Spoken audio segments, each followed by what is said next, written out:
5 دفعہ قرآن میں یہ مضمون آیا ہے، 5 دفعہ، لیکن الفاظ بدل بدل کر آیا ہے۔ 5 جگہ یہ بات واضح ہوتی ہے کہ تمام نوع انسانی کے لیے بھیجے گئے، واحد رسول اللہ کے، جیسے واحد رسول اللہ کے وہ ہیں جنہوں نے دین حق کو بالفعل غالب کیا، فرد واحد سے دعوت کا آغاز کیا۔ پہلے دن 4 ایمان لائے، زوجہ محترمہ خدیجہ الکبریٰ رضی اللہ تعالی عنہ، یار غار ابو بکر صدیق رضی اللہ تعالی عنہ، چچا زاد بھائی جو زیر تربیت ہیں، زیر پرورش ہیں، حضرت علی رضی اللہ تعالی عنہ، غلام جنہیں آزاد کر کے بیٹا بنایا ہوا ہے، زید ابن حارثہ، زید ابن محمد کہلاتے ہیں۔ 1 + 4 5 ہوئے، 10 برس میں بمشکل 125 ہوئے، لیکن اس کے بعد وہی جو گلیوں کی تبلیغ کر رہا تھا، جو گھر گھر پر جا کر دستک دے رہا تھا دعوت و تبلیغ کے لیے، وہی پھر بدر اور حنین میں فوجوں کی سپہ سالاری کا ذمہ دار بھی ہے، اور وہی جو سن 8 ہجری میں 10 رمضان المبارک کو فاتح کی حیثیت سے مکے میں داخل ہوا ہے، اور اگلے 2 سالوں کے اندر اندر پورے جزیرہ نما عرب پر اللہ کا دین غالب ہو گیا۔ جاء الحق وزهق الباطل ان الباطل كان زهوقا اذا جاء نصر الله والفتح ورأيت الناس يدخلون في دين الله افواجا۔ اللہ کا دین کا غلبہ یہ ہے، اس کی کوئی اور مثال نہیں ہے سوائے محمد الرسول اللہ کے۔ نہ حضرت ابراہیم کی زندگی میں، نہ حضرت عیسیٰ کی زندگی میں، نہ حضرت موسیٰ کی زندگی میں، نہ حضرت نوح کی زندگی میں۔ اولو العزم من الرسل تو یہی شمار ہوتے ہیں، زیادہ سے زیادہ 2 اور شریک کر لیجئے، حضرت ہود اور حضرت صالح۔ اولو العزم من الرسل تو حقیقت میں 5 ہی ہیں، نوح پہلے، محمد آخری صلی اللہ علیہ وسلم، درمیان میں ابراہیم، موسیٰ، عیسیٰ۔ یہی وجہ دیکھیے سورہ شورا کی آیت میں پہلے حضور، حضرت نوح، پھر حضور، اور پھر درمیان کے 3۔ شرع لکم من الدین ما وصی بہ نوحا اول والذی اوحینا الیک محمد رسول اللہ آخرا وما وصینا بہ ابراہیم و موسیٰ و عیسیٰ، 3 درمیان میں ہے، 5 اولو العزم من الرسل۔ کیا کسی کے ہاتھوں، کسی اور کے ہاتھوں محمد الرسول اللہ صلی اللہ علیہ وسلم کی طرح دین کے غلبے کا فی الواقع دنیا میں ظہور ہوا؟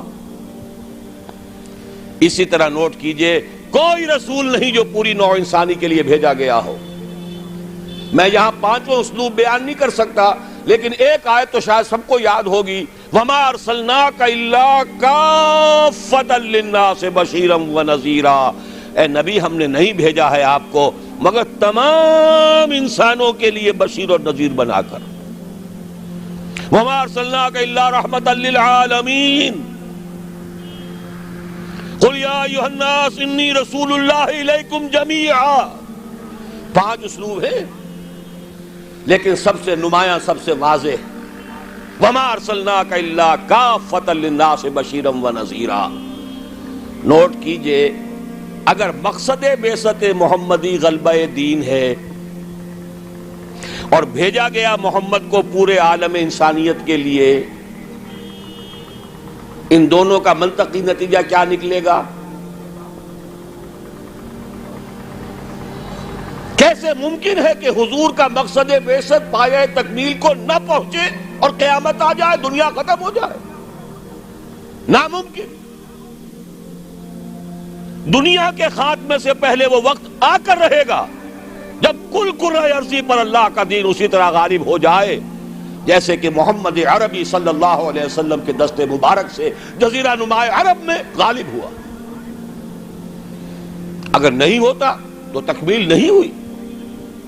یہی بات کہی ہے اقبال نے، وقت فرصت ہے کہاں، کام ابھی باقی ہے، نور توحید کا اتمام ابھی باقی ہے۔ جزیرہ نما عرب تو جگمگا اٹھا نور توحید سے، جیسا کہ بعد میں عرض کروں گا۔ پھر اصحاب ثلاثہ خلفائے ثلاثہ کے عہد خلافت میں کہاں سے کہاں کا علاقہ جو ہے وہ منور ہو گیا، بقعہ نور بن گیا توحید سے، لیکن پوری دنیا تو نہیں ہوئی نا۔ ابھی تو چین بھی تھا، ہندوستان بھی تھا، ابھی تو پورا یورپ بھی تھا، پورا افریقہ بھی تھا، سوائے شمالی افریقہ کے اور کہاں دین پہنچا تھا؟ جب تک کہ کل روئے ارضی پر اللہ کا دین غالب نہیں ہوتا، حضور کا مقصد بعثت نامکمل ہے، وقت فرصت ہے کہاں، کام ابھی باقی ہے، نور توحید کا اتمام ابھی باقی۔ البتہ اتمام کے دو مفہوم سمجھ لیجئے، ایک ہے کسی شے کا کسی ایک بلندی تک پہنچ جانا، ایک ہے کتنی اس کی وسعت کتنی ہے۔ اتمام دین اور دین کا غلبہ جزیرہ نما عرب میں تو کامل ہو گیا، اس میں کوئی شک نہیں، لیکن کل روئے ارضی پر نہیں ہوا، توسیع ہونی ہے۔ ایک اعتبار سے اتمام ہو گیا، ایک اعتبار سے دین غالب ہو گیا، لیکن یہ کہ در حقیقت چونکہ بعثت محمدی صلی اللہ علیہ وسلم تمام عالم انسانیت کے لیے ہے، اس لیے جب تک پورے عالم انسانی پر اللہ کا دین غالب نہ ہو، حلوظ مقصد بعثت محمدی شرمندہ تکمیل ہے۔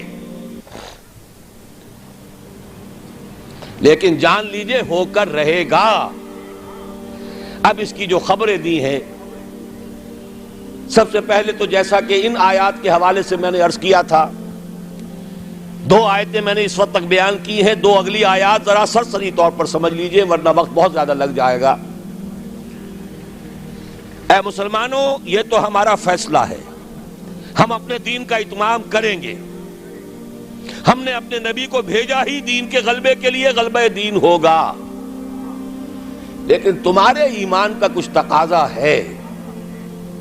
اگر تم چاہتے ہو آخرت کے عذاب سے بچنا، اگر تم چاہتے ہو جنت کا داخلہ، تو تمہیں ایک کاروبار کرنا پڑے گا۔ یا ایھا الذین آمنوا هل ادلکم علی تجارۃ تنجیکم من عذاب علیم تؤمنون باللہ ورسولہ وتجاہدون فی سبیل اللہ باموالکم وانفسکم۔ ایمان رکھو جیسا کہ ایمان کا حق ہے، اور جہاد کرو اللہ کی راہ میں، کھپا دو اس میں اپنی جانیں بھی اور اپنے مال بھی۔ یہ تقاضا ہے اہل ایمان سے۔ مشیت ازدی ہے، بعثت مقصد محمدی اپنی جگہ ہے صلی اللہ علیہ وسلم، لیکن جانیں کھپائیں صحابہ نے، سختیاں جھیلی صحابہ نے، قربانیاں دی حضور نے بھی اور صحابہ نے بھی۔ محمد الرسول اللہ والذین معہ، یہ الفاظ کہاں آئے ہیں؟ سورہ فتح کی اس آیت کے بعد، هو الذی ارسل رسولہ بالہدی ودین الحق لیظہرہ علی الدین کلہ وکفی باللہ شہیدا محمد الرسول اللہ والذین معہ اشداء علی الکفار رحماء بینہم الی آخر الآیہ۔ البتہ اس کے بعد فرمایا مسلمانوں، چونکہ یہ سورت نازل ہوئی ہے غزوہ احزاب کے بعد، سورہ صف، مسلمانوں ہم نے تمہیں ٹھوک بجا کر دیکھ لیا، تم نے ایمان اور جہاد کے تقاضے پورے کر دیے، تم نے اپنے ایمان کی صداقت کا وافر ثبوت فراہم کر دیا، لہذا آپ خوشخبری سنو۔ یہ خوشخبری کب دی جا رہی ہے؟ جبکہ محمد الرسول اللہ کو 18 برس ہو چکے ہیں کام کرتے ہوئے،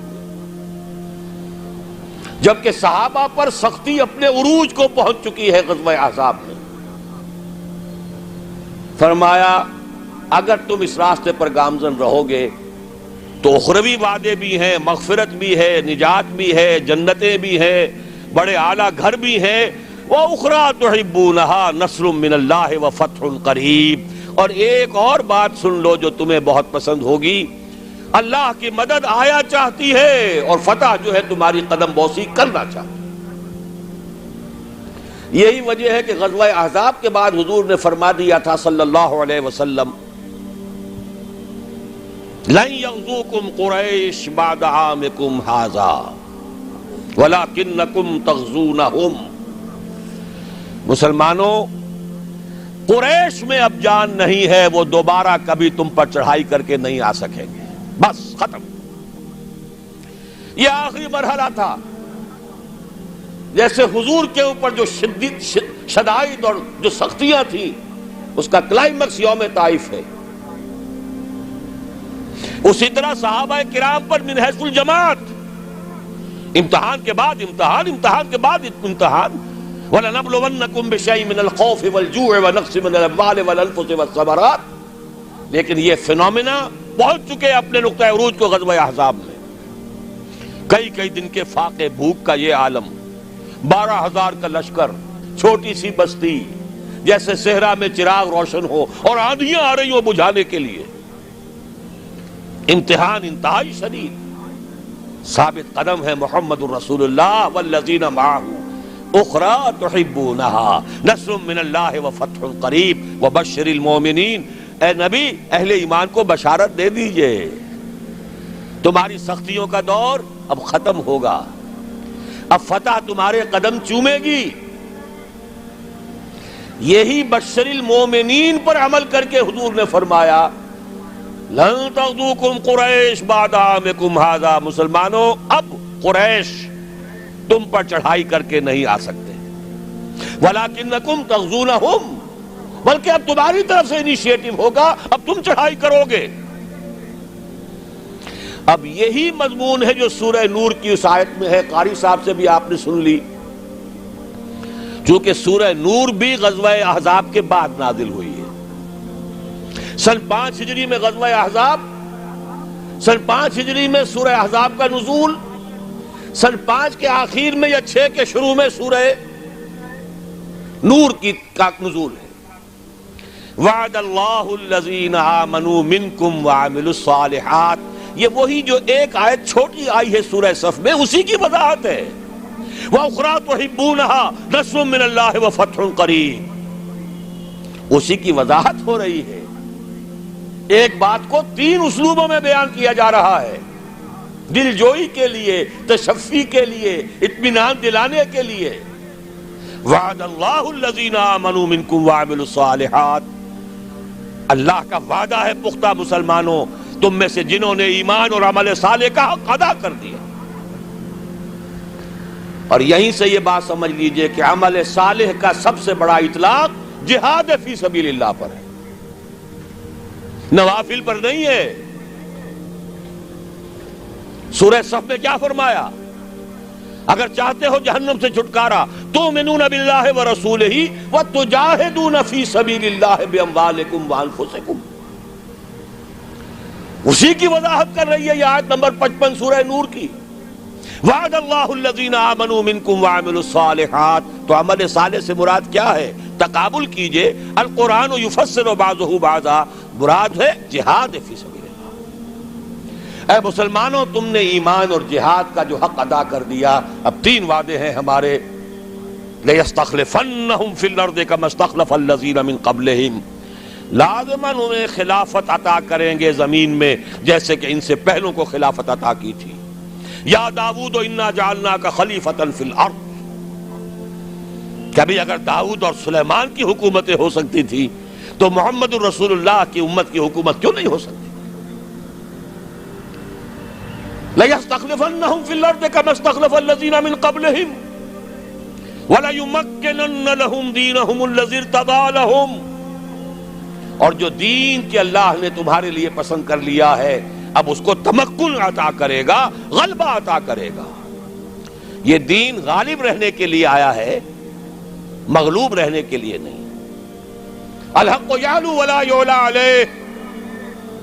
حق کو حق پہنچتا ہے کہ سربلند ہو، نہ یہ کہ پامال کر دیا جائے. تیسرا وعدہ وَلَيُبَدِّلَنَّهُم مِّن بَعْدِ خَوْفِهِمْ أَمْنًا.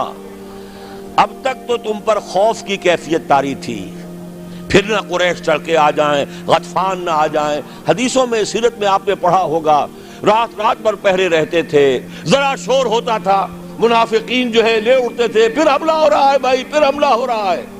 ہر وقت ایک خوف کی کیفیت. لیکن اے مسلمانوں اب وہ خوف کی حالت بدل جائے گی، تمہیں امن حاصل ہو جائے گا۔ چیزیں تین بیان کی ایک ہی ہے، جب تمہیں حکومت مل جائے گی تمہارا دین خود بخود غالب ہو گیا، یا جب اللہ کا دین غالب ہوگا حکومت خود بخود تمہارے ہاتھ میں ہوگی، اور پھر اب ڈر کس کا؟ اب چین ہوگا، سکون ہوگا، اطمینان ہوگا، امن ہوگا۔ یعبدوننی، اور پھر وہ میری بندگی کریں گے جیسے کہ بندگی کا حق ہے۔